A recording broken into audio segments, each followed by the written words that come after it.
பூண்டு காரக்குழம்பு ரெசிபி தான் ஃப்ரெண்ட்ஸ் பண்ண போகிறோம். பூண்டு காரக்குழம்பு வந்து மசாலா வறுத்து அரைச்சி நல்லெண்ணெய் சின்ன வெங்காயம்லாம் சேர்த்து ரொம்ப ஹெல்த்தியான டேஸ்டான பூண்டு காரக்குழம்பு சிம்பிளாக தேவையான பொருட்களை வச்சு எப்படி செய்யலான்னு வாங்க ஃப்ரெண்ட்ஸ் வீடியோவில் போய் பார்க்கலாம். வீடியோக்குள்ளே போகிறதுக்கு முன்னாடி எங்கள் சேனல் இது வரைக்கும் சப்ஸ்கிரைப் பண்ணலாம், சப்ஸ்கிரைப் பண்ணுங்கள். பக்கத்துக்கு இருக்கிற பெல் ஐக்கன் கிளிக் பண்ணுங்கள். வீடியோவை ஸ்கிப் பண்ணாமல் பாருங்கள். பூண்டு குழம்பு பண்ணுறதுக்கு ஒரு கடாய் எடுத்துருந்தேன். கடாயை பார்த்திங்கன்னா சூடாகிடுச்சு. ஃப்ளேம் வந்து லோ ஃப்ளேமில் வச்சுக்கோங்க. இப்போ இதில் 3 டீஸ்பூன் வரமல்லி சேர்த்துக்கலாம். வரமல்லி சேர்த்துட்டு லோ ஃப்ளேம்லேயே இது லேசாக வறுத்துக்கோங்க. வரமல்லியே லோ ஃப்ளேம்லேயே வச்சு வறுத்தாச்சு. இப்போ இது கூட நம்ம 4-5 வெந்தயம் சேர்த்துக்கோங்க. வெந்தயம் சேர்த்து வெந்தயம் லேசாக வதக்கணுமே. இது கூட 6 வரமிளகாய் எடுத்துருக்கேன் ஃப்ரெண்ட்ஸ். உங்களுக்கு எப்படி காரமோ அந்த தடவை நீங்கள் கொஞ்சம் அதிகப்படுத்திக்கோங்க.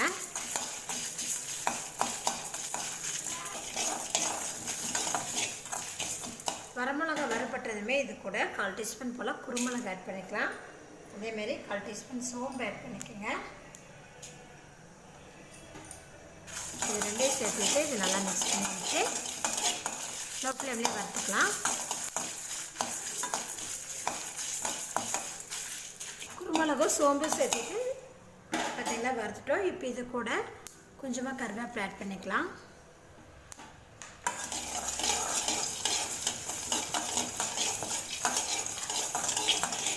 கருவேப்பிலை பாருங்கள் ஃப்ரெண்ட்ஸ், நல்லா வதங்கிட்டு பாருங்கள்.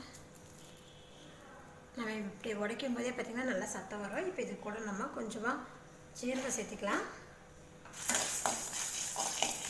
ஜீரகமும் சேர்த்துட்டு லேசாக வறுத்தாச்சு. இப்போ ஸ்டவ் ஆஃப் பண்ணிடுங்க.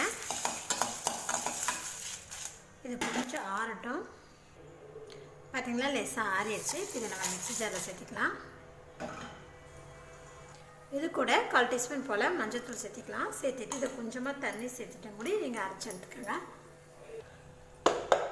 பாருங்கள் ஃப்ரெண்ட்ஸ், நல்லா பவுட்ரு அரைச்சி எடுத்துட்டேன். கடாய் சூடானதுமே இதில் நல்லெண்ணெய் சேர்த்துக்கோங்க. நல்லெண்ணெய் நான் வந்து 5 டீஸ்பூன் சேர்த்துருக்கேன் ஃப்ரெண்ட்ஸ். எண்ணெய் சூடானதுமே இதில்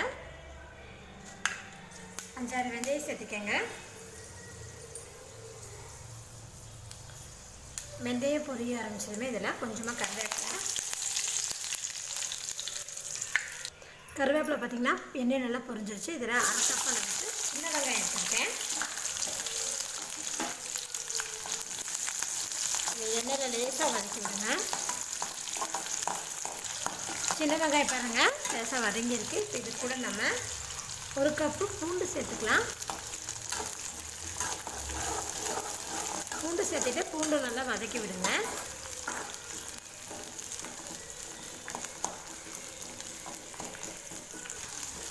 பூண்டு பாருங்கள் எண்ணெய் நல்லா வதங்கிருச்சு. இந்த அளவுக்கு வெங்காயமும் பூண்டு வதங்கினதுக்கப்புறம் இதில் 2 தக்காளி அரைச்சி வச்சுருக்கேன். அதே இதில் சேர்த்துக்கோங்க. தக்காளி நல்லா வதக்கிட்டுக்கலாம். தக்காளி அரைச்சி ஊற்றுறங்காட்டி பூண்டு குழம்பு வந்து கொஞ்சம் நல்லா திக்காக இருக்கும் ஃப்ரெண்ட்ஸ். தக்காளி பார்த்திங்கன்னா நல்லா வதங்கிடுச்சு பாருங்கள். இப்போ இது கூட நம்ம கொஞ்சமாக பெருங்காயத்தூள் ஆட் பண்ணிக்கலாம். பெருங்காயம் சேர்த்து இதை நல்லா மிக்ஸ் பண்ணிட்டு பாருங்கள். இப்போ இது கூட நம்ம வறுத்து அரைச்சி வச்சுருக்கிறேன் மசாலா தூள் இதில் ஆட் பண்ணிடுங்க. ஆட் பண்ணிவிட்டு இதை நல்லா மிக்ஸ் பண்ணி விட்டு இதை லேசாக வதக்கி விட்டுக்கலாம். பாருங்கள் மசாலா தூள் சேர்த்து நல்லா வதக்கி விட்டுட்டோம். இப்போ இது கூட நம்ம லெமன் சைஸ் அளவுக்கு புளி கரைசல் எடுத்துருக்கேன் ஃப்ரெண்ட்ஸ். புளிக்கரைசல் சேர்த்து இதை நல்லா மிக்ஸ் பண்ணி விட்டுக்கலாம்.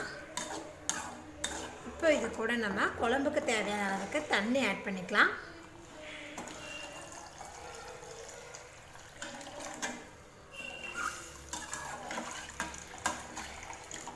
பாருங்கள் குழம்புக்கு தேவையான அளவுக்கு தண்ணி சேர்த்துட்டேன். கூடவே தேவையான அளவுக்கு உப்பும் சேர்த்துக்கோங்க.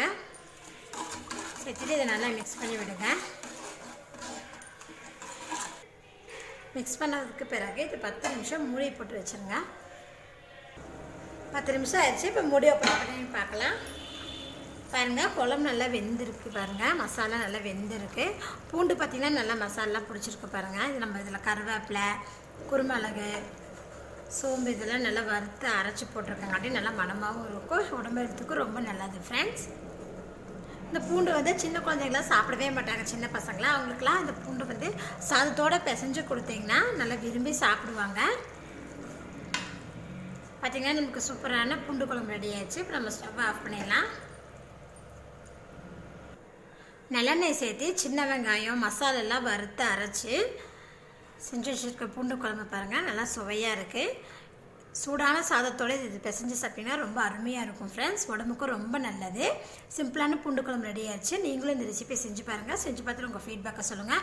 என்னோட இந்த வீடியோ உங்களுக்கு பிடிச்சினா லைக் பண்ணுங்கள், உங்கள் ஃப்ரெண்ட்ஸ்க்கு ஷேர் பண்ணுங்கள். மறக்காமல் ஆமினா சமையல் சேனலை சப்ஸ்கிரைப் பண்ணுங்கள். நன்றி.